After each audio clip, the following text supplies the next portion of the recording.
Rabbil Alamin. Wassalatu wassalamu ala asrofil anbiya wal mursalin. Sadaya puji kagungan Allah nu berbang alam. Alhamdulillah dina danget ieu urang sadaya tiasa ngempel di tempat-tempatan. Kalayan sehat walafiat dina raraga ngaluutan acara paturai tineng.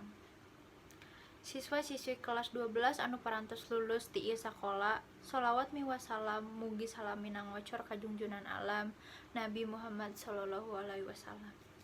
Ku kulawargina, sahabatna, jalmi-jalmi anu saroleh tur dugi ka urang sadaya salaku umatna. Hadirin rahmatin simkuring, deungeut ieu teh wuwuh ku kabinga sareng kabahagiaan.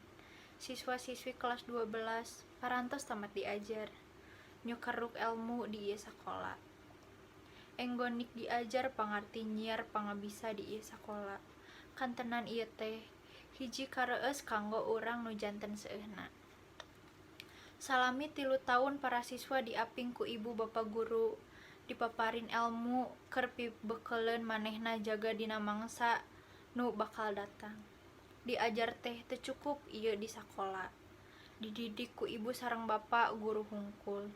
Nu langkung utama mah didikan ti ibu sareng ramana.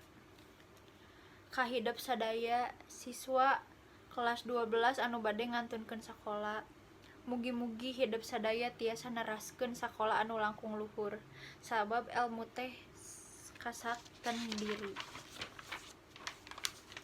Mugi-mugi hidup sadaya sing jucung sing nanjung dina rengkak jeung paripolah, bah di sakola, boh di lingkungan masyarakat.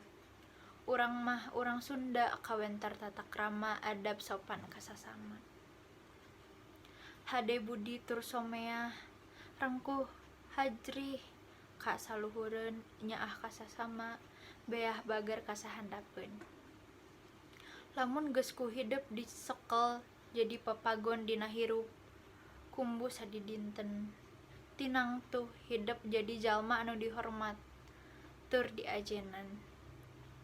Pamungkas, ibu sareng bapa guru mung saukur ngajuruk laku. Mugi-mugi naon rupa nu jadi hareupeun jeung cita-cita hidup sadaya sing laksana ti nekanan.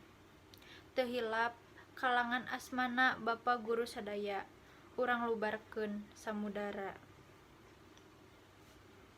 Sakitu nu kapihatur langkur sae hade sararek, hampuntenna anu kasilin. Wassalamualaikum warahmatullahi wabarakatuh.